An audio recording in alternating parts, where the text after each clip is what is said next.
This is CGTN, China Global Television Network.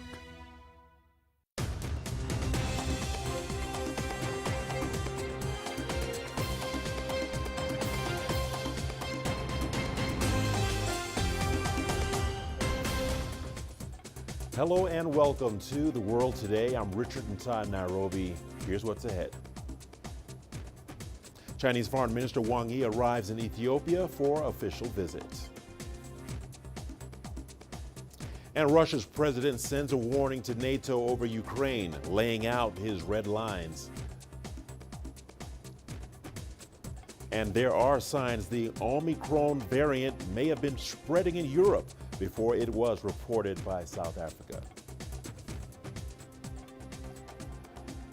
Once again, welcome to The World Today. Let's begin in Ethiopia, where Chinese Foreign Minister Wang Yi has just arrived in the country after attending a major forum with African leaders. Wang was received at the airport in Addis Ababa by Ethiopia's Deputy Prime Minister, Demeke Mekonnen. In a press briefing, Wang Yi reiterated China's non-interference policy, saying he believes Ethiopia can solve its own problems. Ethiopia's Deputy Prime Minister said his country appreciates China's solidarity. Here's Gurun Chala with the latest. So Foreign Minister Wang Yi's visit, by the way, is a very important visit both for Ethiopia and China relations.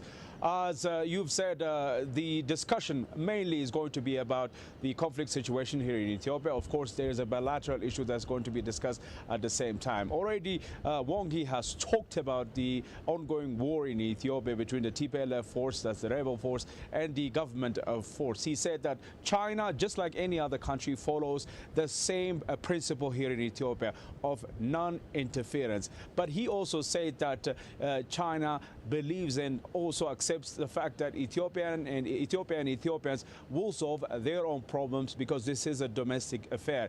At the same time, he said that any interference is unacceptable in the Ethiopian affairs by any foreign power. In the next few hours, by the way, Deputy Prime Minister Demeke Mekonnen and Foreign Minister of China, Wang Yi, will have more discussions. Wang Yi said that he expects to understand further on the details of the ongoing war here in Ethiopia. And China and Ethiopia have a very strategic, cooperative, high-level relationship in their bilateral ties. They have people-to-people relationship. The economic ties is magnificent. One of the most exemplary works have been done here in Ethiopia by Chinese investors, and the cooperation has resulted in furthering and deepening the relationship between the two parties. The same manifestation has, by the way, been seen now that when other parties are saying Addis Ababa is not safe, by the way, this is according to diplomats of Ethiopia that I was talking to, and also locals, that they appreciate when everyone else is, perhaps more specifically Western countries, are saying that Addis Ababa and Ethiopia are not safe.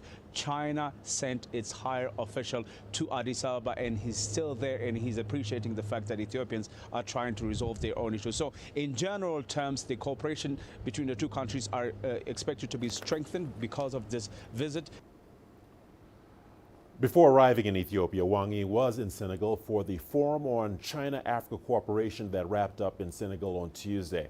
During the event, Wang Yi and the Chinese Commerce Minister attended the 8th Ministerial Conference, co-hosted by their Senegalese counterparts.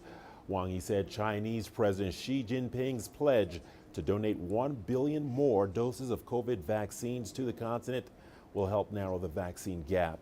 He also said China and African nations will uphold multilateralism. Now, in the U.S., a 15-year-old boy has shot and killed 3 students and wounded 8 people at a Michigan high school. Police say they arrested the suspect without resistance. His motive is unknown. Dan Williams reports.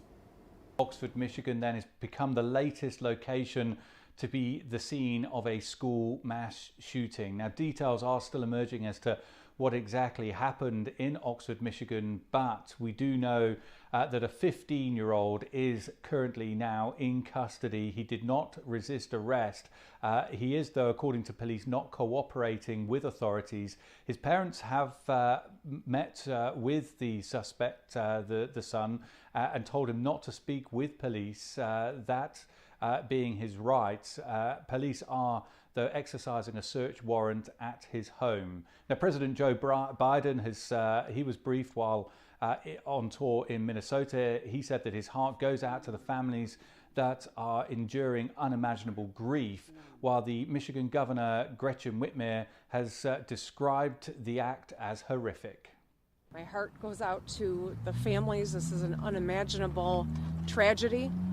I hope that we can all rise to the occasion and wrap our arms around the families, the affected children and school personnel, and this community. It is an unimaginable tragedy, and I just wanted to be here because I think this is an important moment for us to support one another, to support this community. So this then, the latest school mass shooting to take place in the US. Now, back in 2012, there was a school shooting at Sandy Hook, and that led to the organization Sandy Hook Promise, a non-profit that looks at gun violence in the US. Now, they say that since 1970, there have been 1,316 school shootings in the US, but that 18% of those have taken place since 2012. All in all, though, yet again, there is, at the bottom line, a community here, a new community that is now coming to terms with yet another horrific school shooting. Dan Williams, CGTN, Chicago. Russia's president is sending a warning to NATO if it deploys missiles or troops to the Ukraine. Vladimir Putin called that a red line that would trigger a strong response from Moscow. NATO countries have been warning Russia against any further military aggression against Ukraine as officials meet in Latvia. Tension soared in recent weeks, with both sides staging military exercises and Russia deploying nearly 100,000 troops and tanks to its border, prompting concerns in Western capitals. Kiev has asked for NATO's support, urging it to take measures including more sanctions. Iran is striking a hard line as talks resume this week to revive the 2015 nuclear deal. On Tuesday, Iran's top nuclear negotiator Ali Bagheri called discussions so far merely a, quote, draft, close quote. European diplomats worry Tehran may not be serious about negotiations.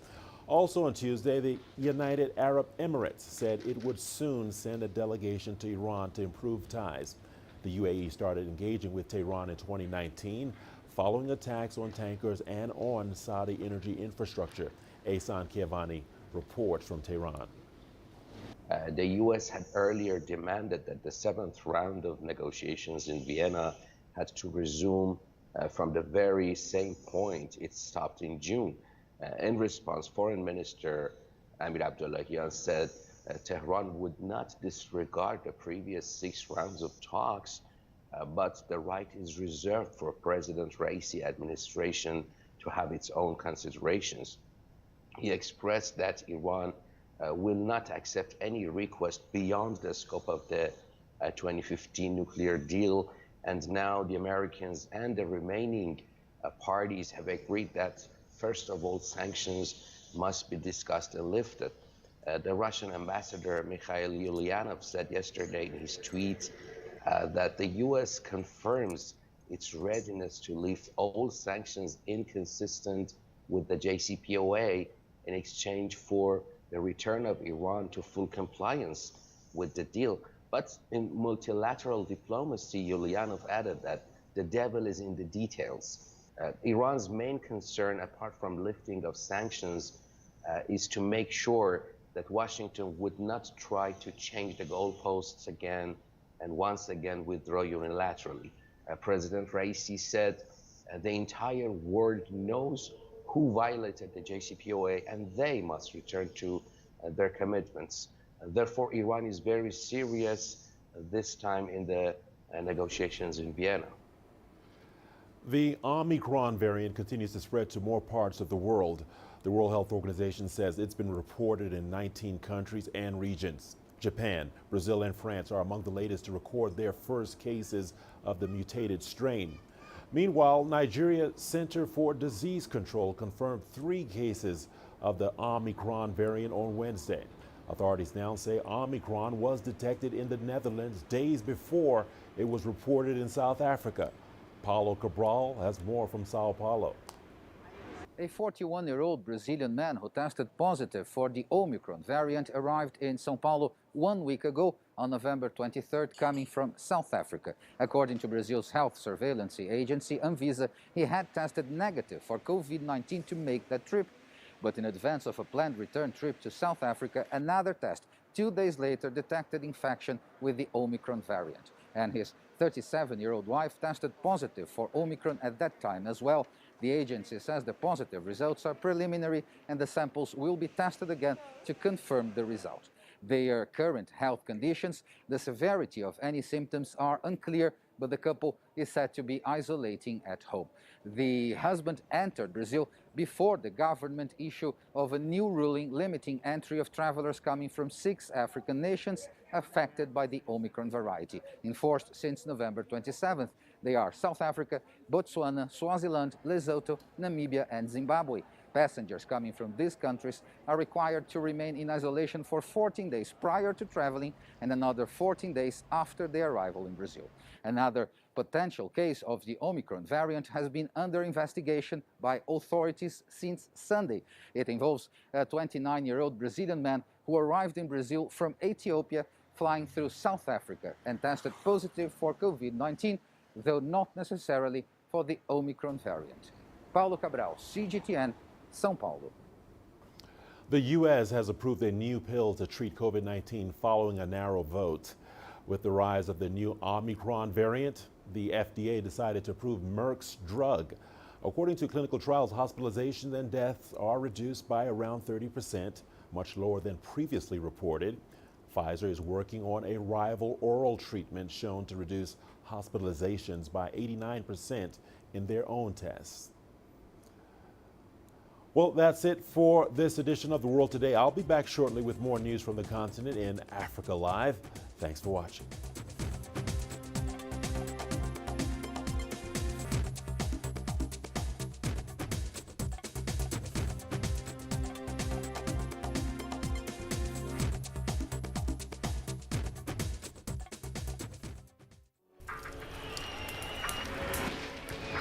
So this is it. I'm just about to be shot.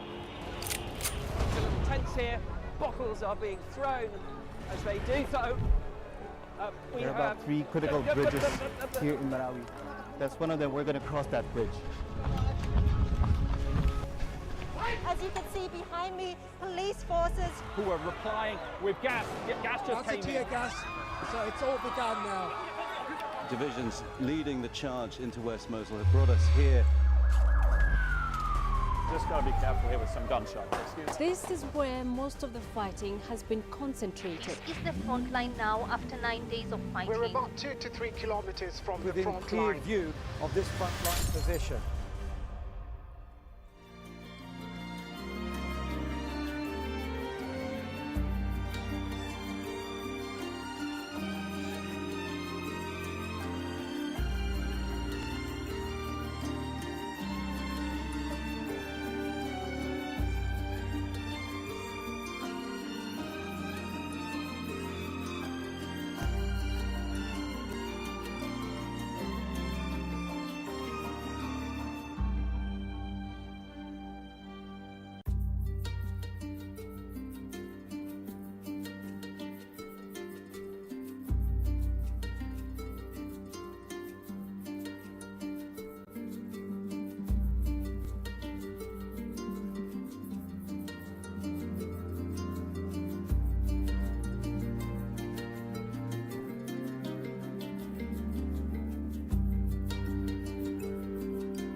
This is CGTN, China Global Television Network.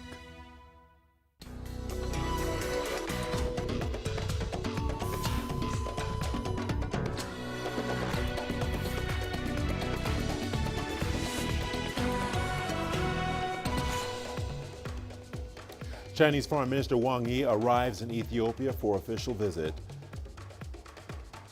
Ministerial Conference of Forum on China-Africa Cooperation concludes in Dakar.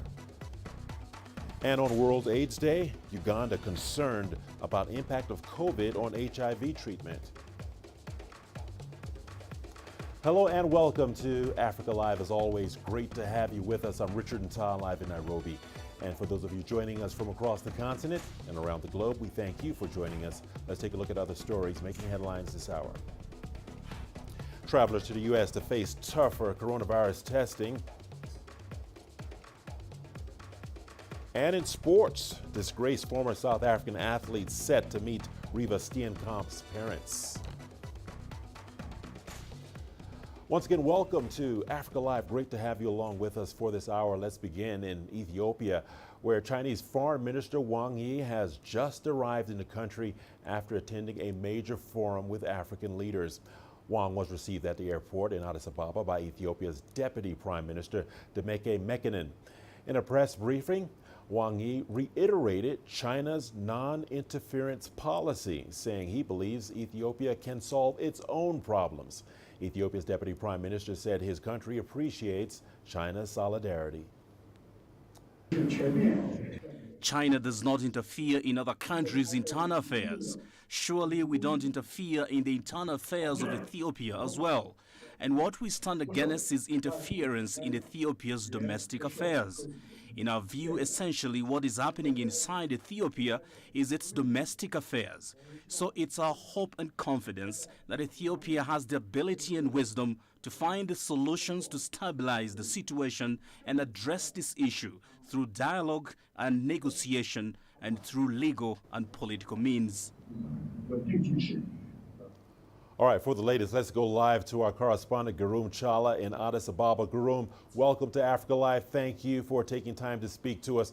Gurum, what do we know so far and what's on the agenda? So Wang Yi's visit has been welcomed, especially by the public and the government here, as one of the most important visits at this time around. Understandably, why? As you know, Western countries, some of them have claimed that there is a huge insecurity in the country and people must leave the nation. This high-level officials visit from China is also a sign of a strategic relationship the two countries have.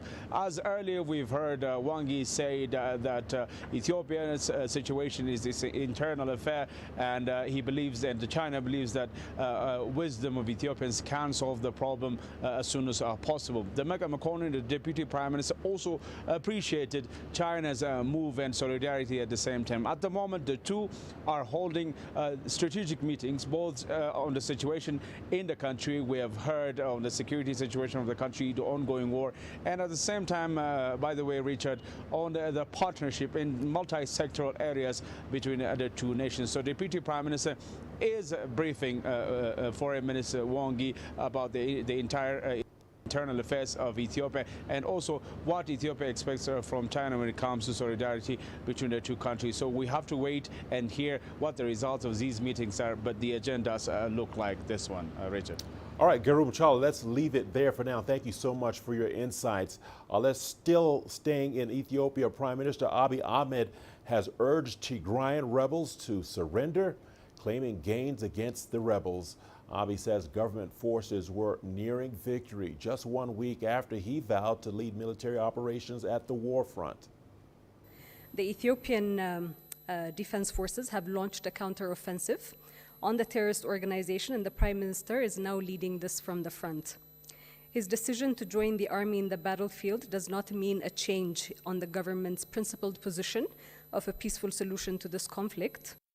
His decision has inevitably boosted troop morale and emboldened the people of Ethiopia to unite and to resist and to push back the threat of the terrorist organization. In the past few days alone, great strides have been made in forcing the TPLF to relinquish their occupation of key areas. All right, Gurung, we appreciate you standing by. Gurung, can you give us some more details on the ongoing conflict in the country?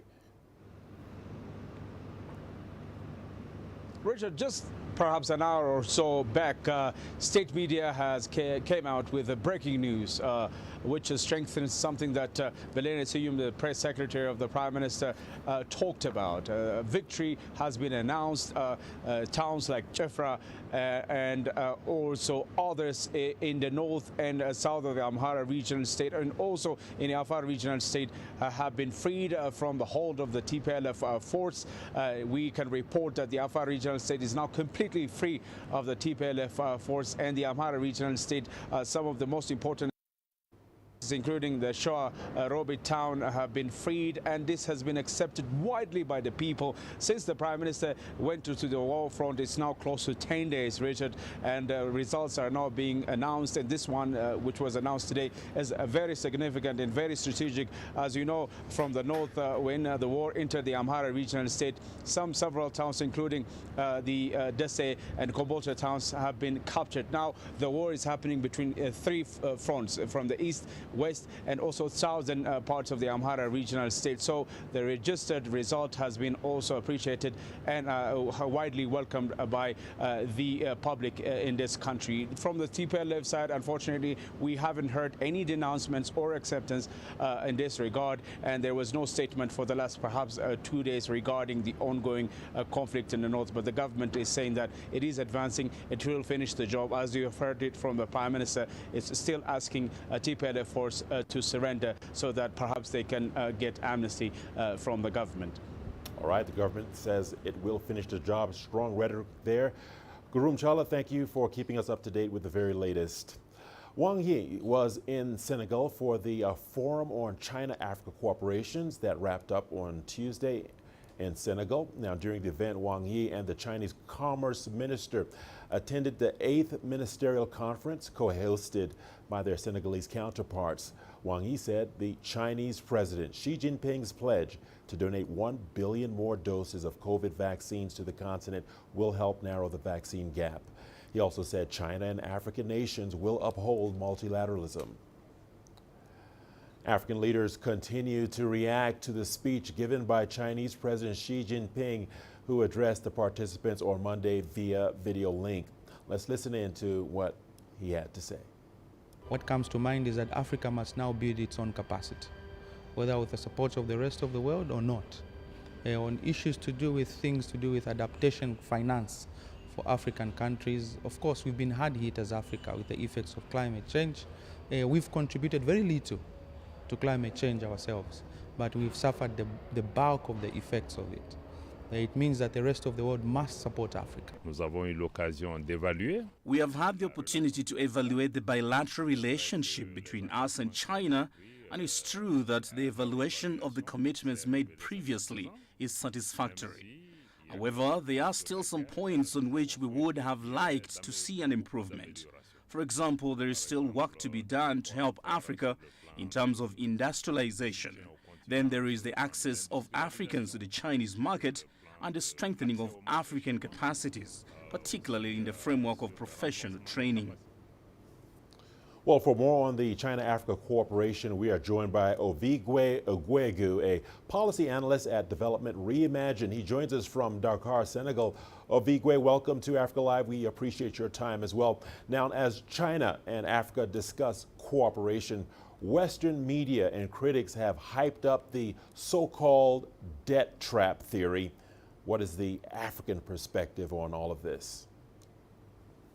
Yeah, thanks for having me. So I think that's going on for a while now, and even just in lead up to the FOCA ministerial conference we just saw, there was this news on the media about the Entebbe airport in Uganda, and all the while the Ugandan side was a little bit quiet initially, and we saw this fake news spread around, and then the last Saturday we saw the spokesperson for the Ugandan Civil Aviation Authority come out very clearly to dismiss the reports that assets is being transferred, to China. So most of the time, I always think it will be very good for the government to speak very quickly and immediately, because just when the news is spreading, most people are reading all this fake news. Many of them will not even get the opportunity to get the correct version and to find out that these narratives are really empty, they're based on falsehoods, and they really try to damage the relationship, this very important relationship that Africa has built with China and continue to build. So the Western media focus on the debt trap narrative is, I think, to a large extent to muddy the water, to make it seem deep. There's no factual basis to it at all. I think what they just want to do is make it very complicated for African countries, African populations to really see the positive side and the dimension of this relationship. And I don't think it's something that really should be taken seriously, because it just doesn't have any basis whatsoever. Well, Ovigwe, excellent points that you've made there. That brings me to my next question. What does cooperation between China and African countries really mean for the continent and the wider international community? Break it down for us. Yeah, African-China relation is in full flux right now, and in the lead up to the summit, we saw, there was so much uncertainty around, commitment, because of the impact of COVID-19 on the global economy, so much uncertainty around economic prosperity on the continent, globally, even in China. So there was a bit of apprehension if we will see, something really substantive. And then we saw President Xi's address, and it was filled with so much good packages for the African continent, which shows that there's a strong commitment that is unshaken by the COVID-19 pandemic. So, for example, on trade, there was a commitment towards establishing green lanes for agricultural products, and also to expand the scope of products that are already enjoying zero tariffs from least developed countries. That of course, there's also a target of $300 billion in total imports from Africa over the next 3 years. That's a remarkable target that I think all of this will ensure there's continuous growth on the African continent, because if you are, and also there's a 10 billion commitment to increase FDI by 10 billion over the next 3 years, and these investments will continue to drive Africa's recovery, create the jobs that's needed, facilitate trade, and even if you look at also with the health sector as well. So on the health, we saw 1 billion vaccine doses, which we expect within the next 1 year or thereabout in 2022, to see how we can vaccinate that 60% target for African population. And if you see how that 1 billion doses is split, 60% donations, 40% local production, again, it addresses that international concern of how Africa is going to produce vaccines locally. And we're seeing the very strong commitment. 400 million doses to be produced on the continent is no small feat, at all. And then there's also on the ICT and digital economy, which again, many pundits or experts all over the world is talking about how Africa can tap it into its digital economy and use that to spur growth. And then if you look at how, with the expansion of the e-commerce under the Silk Road e-commerce cooperation, there's target of getting up to 100 African stores and 1,000 African products on Chinese e-commerce. And if you remember, during the pandemic, what we saw with Rwandan coffee, how much it was sold and flew off the shelf, you would see that there's so much potential in the African market, in Chinese market, for African quality products. So we look at all of this cooperation, whether it's in health, it's in trade, it's in development and digital technology. It's a sound example and show of commitment of the strategic and systemic partnership between Africa that I think is a good model for South-South cooperation. All right. Ovigwe Egwegu, well said indeed. Thank you so much for your insight and analysis. You are watching Africa Live. We'll see you on the other side of the break with more news. Here's what's ahead. Well, there are signs the Omicron variant may have been spreading in Europe before it was reported by South Africa. Once the lockdown happened, all the gyms were instructed to shut down. Nobody could have foreseen what COVID-19 brought with it. Businesses were not prepared.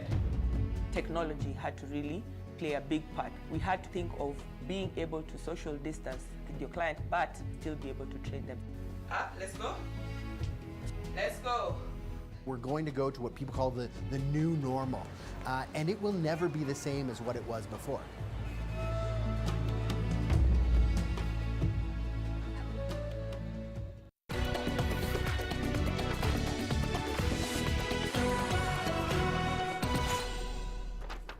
Welcome back to Africa Live. Thanks for staying with us. The Omicron variant continues to spread to more parts of the world. The World Health Organization says it's been reported in 19 countries and regions. Japan, Brazil, and France are among the latest to record their first cases of the mutated strain. Meanwhile, Nigeria's Center for Disease Control confirmed 2 cases of the Omicron variant on Wednesday. Authorities now say Omicron was detected in the Netherlands days before it was reported in South Africa.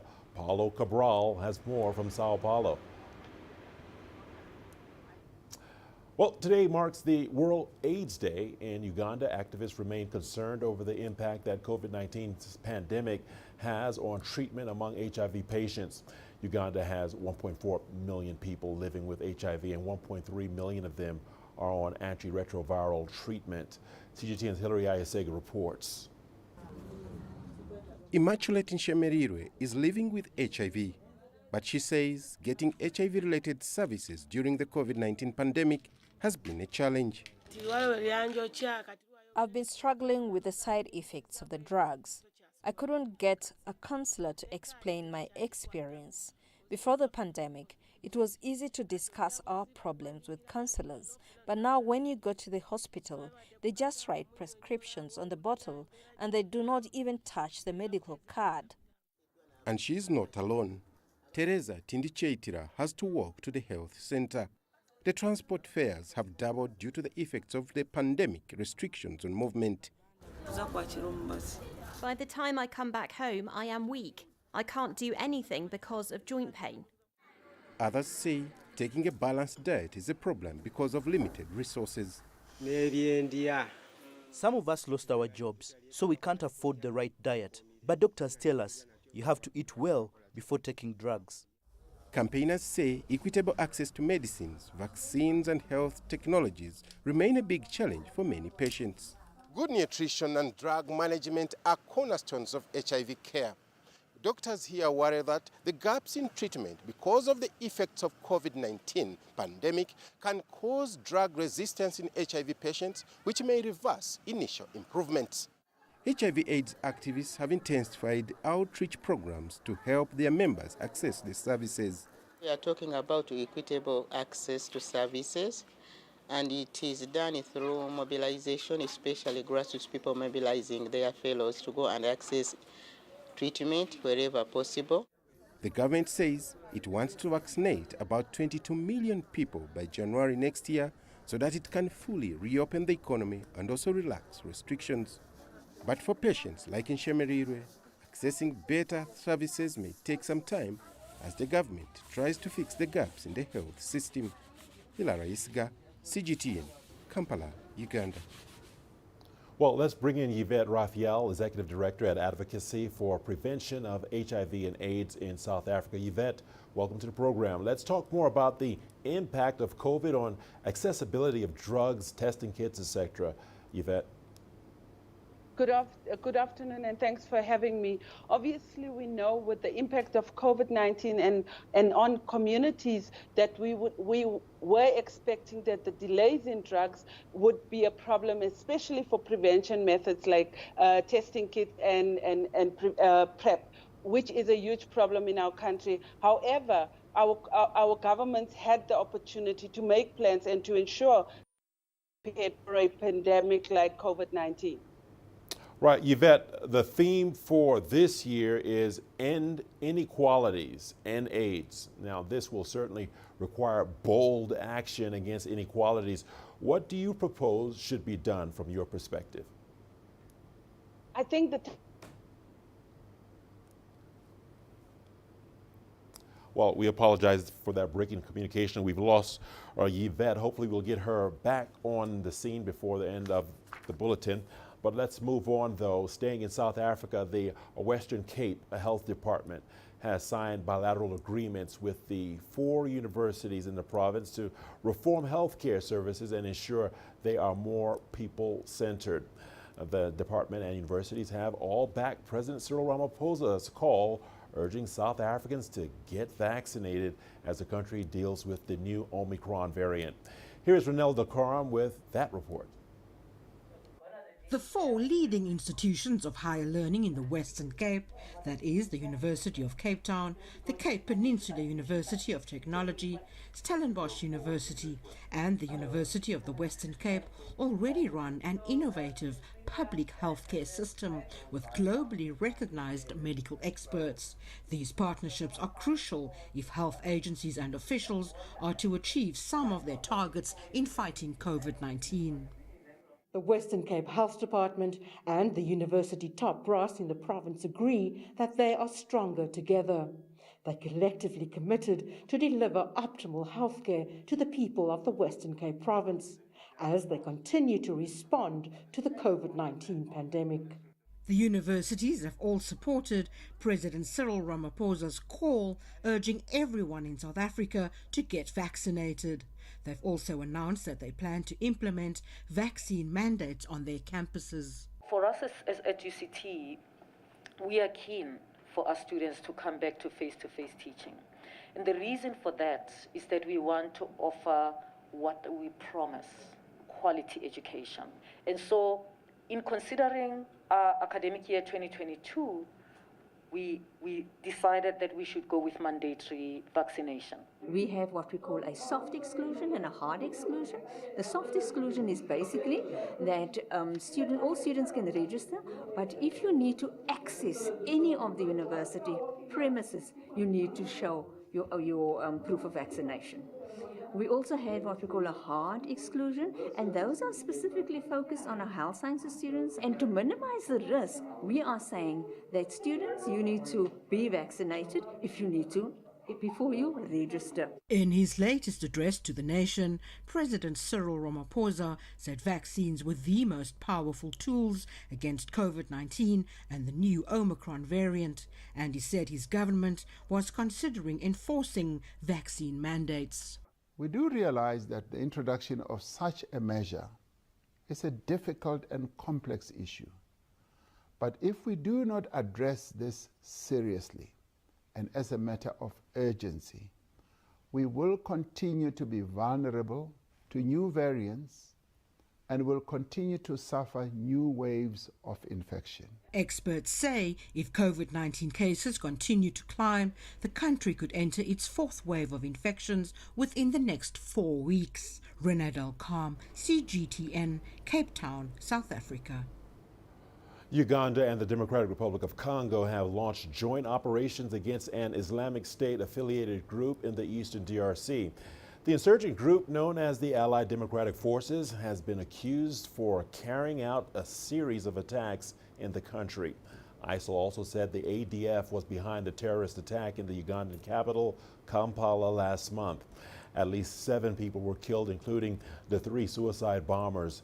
Dozens were injured, and Ugandan Army spokeswoman Flavio Baikawasa has confirmed the air and artillery raids against the rebels. Well, the news continues on Africa Live. We've got our business segment coming up next. Let's take a peek at the headlines. Well, travelers to the U.S. to face tougher coronavirus testing.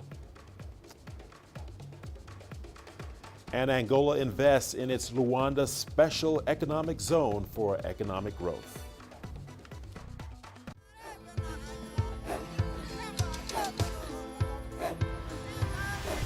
Africa is a continent of diversity, with varied climates and enchanting geography, and a people so distinct, but with a shared enduring spirit. We are at the heart of the continent to bring you the untold stories. Let's have a look.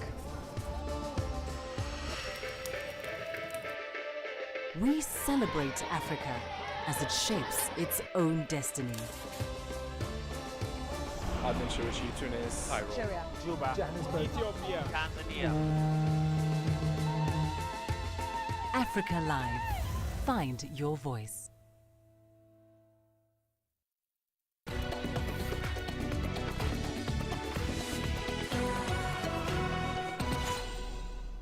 Well, welcome back to Africa Live. We appreciate your company.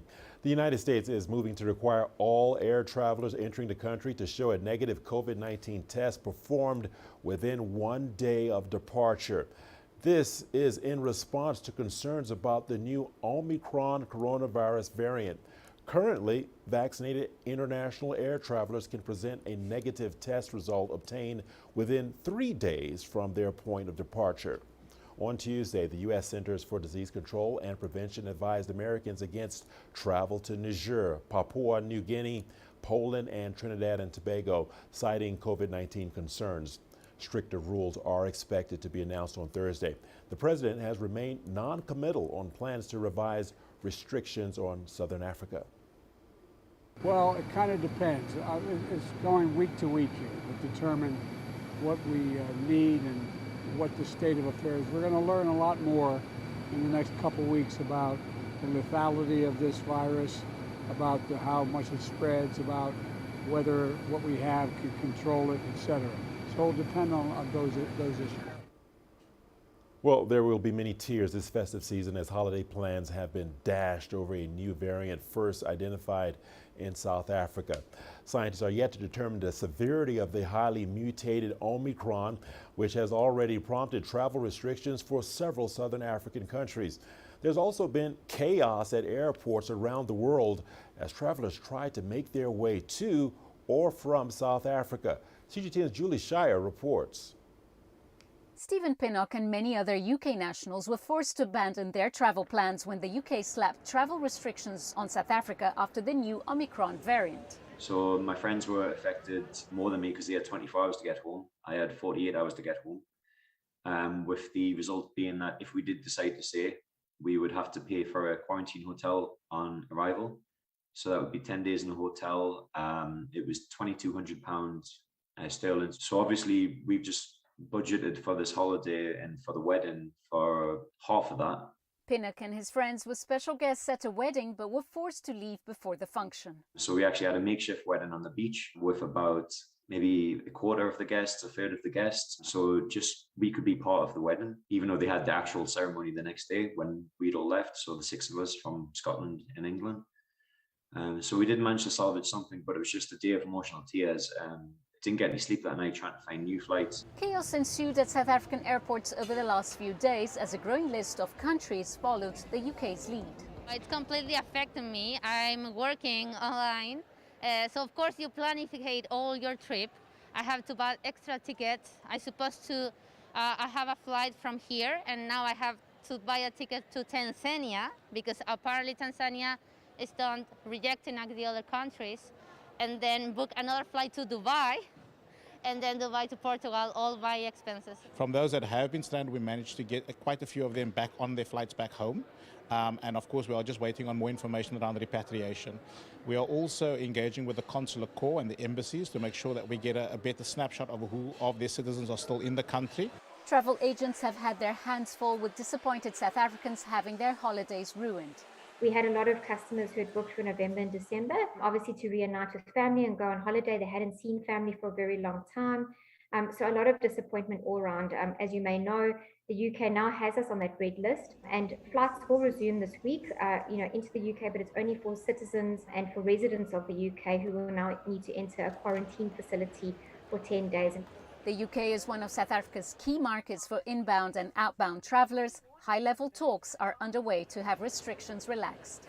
We are hoping and really, really praying that all the advocating that's going on from a regulatory point of view, that we have a voice in terms of this being a knee-jerk reaction. South Africa has not tightened restrictions, but hopes for a recovery in the tourism sector have been severely dashed. Holiday cancellations in just a few days have cost the industry at least $60 million as scientists scramble to determine the risk of the new variant Omicron. Julie Shara, CGTN, Cape Town, South Africa. The Luanda Special Economic Zone is seen as a key driver for Angola's economy going into 2023, when the country is projected to return to 2.9% growth. Angola's real GDP growth is currently at 0.1%, following a contraction of 5.1% in 2020. Angela Coppola is there and now reports. The economic zone is all about government implementing strategies to promote non-oil sector related GDP growth, mainly by diversifying and prioritizing investments in other areas like agriculture, mining and energy. We have analyzed since 2019 about 94 projects, and 20 of them are implemented, and it was possible to attract to zone about $140 million. Part of the strategy of enticing potential investors to consider the zone was the creation of a showroom. Of course, that fills into our portfolio of trying to captivate in foreign investment, right? And we give them a platform for our local contact to be exposed and showcased for a broader audience. And of course, it's beneficial for us because people who want to know more about the Special Economic Zone can go visit our showroom and be able to have contact directly with the product and the quality. That's all made in Angola because it comes from the economic zone. Besides the automobile sector, there are several industrial sectors that are being targeted. Food sectors, manufacturing sectors, and also the health sectors, because we need to have more companies to make equipment of the sector of wealth, because we need it, because we don't have. If we can get some good investors to come in and perhaps try to develop more artificial intelligence technology, more software development and hardware development technologies to boost the technological sector of Angola, and of course supplying more jobs, and you be able to educate the youngsters and try to give them another way of looking at life and aiming for another key strategic growth in terms of development. For me, that would be beneficial. The Special Economic Zone here in Luanda has been a part of the industrial life for several years now, and this next phase is going to see a growth in interest and industrialization. I'm Angelo Coppola for CGTN in Luanda, Angola. Africa's biggest oil producer, Nigeria, is eyeing increased earnings from the export of crude. The country is still heavily reliant on oil export to drive its economy and hopes that a rise in prices will deliver much-needed revenue. CGTN's Deji Badamosi reports.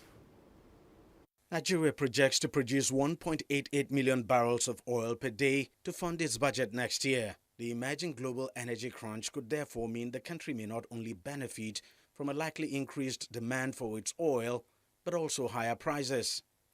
For a country that is battling severe revenue challenge and scarcity of foreign exchange, the global energy crunch could provide it with some respite.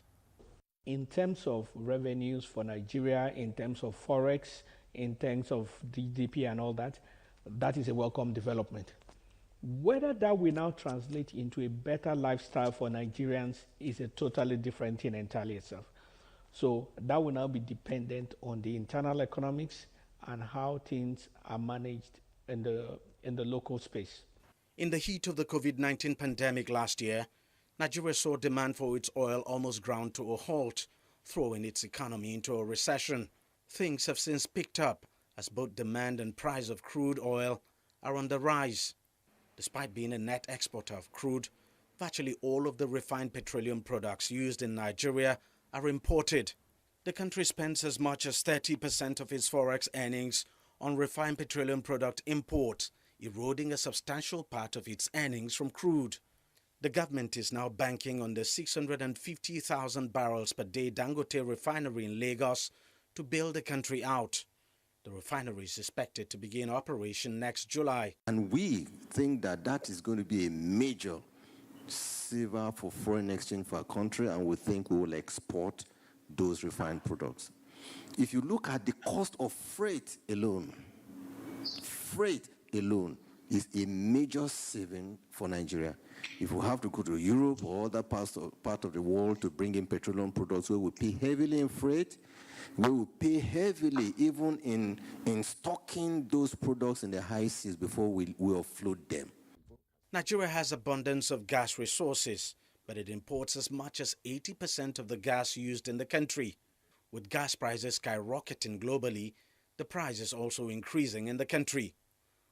Cooking gas merchant Joseph Utomi has seen his sales drop drastically as the cost of gas is beyond the reach of many of his customers. Actually, because of this increase, people have decided to shift to the other measures, like charcoal. So if you don't have money to buy gas, you will choose buy charcoal of 200 naira, buy charcoal of 150 naira. LPG is subject to the same forces of demand and supply that petrol, diesel, and kerosene are subjected to. So in simple terms, the falling price of value of the naira and the fact that it is imported and the inflation prices are what is affecting LPG. And there's little anyone can do about it except they start to subsidize. So the solution on the long term is that we start to produce more LPG and meet our local demand. Without a concrete and decisive move towards producing much of the energy it consumes at home, the gains from higher energy costs globally will continue to elude Nigeria. Like previous governments, the current government of the country says it is determined to address the issue. But that has not yet happened. DG Bademosi, CGTN, Lagos, Nigeria. And we're not done just yet. Time now for a short break. We've got your sports news coming up. Here's what's ahead. In sports, disgraced former South African athlete set to meet Reeva Steenkamp's parents.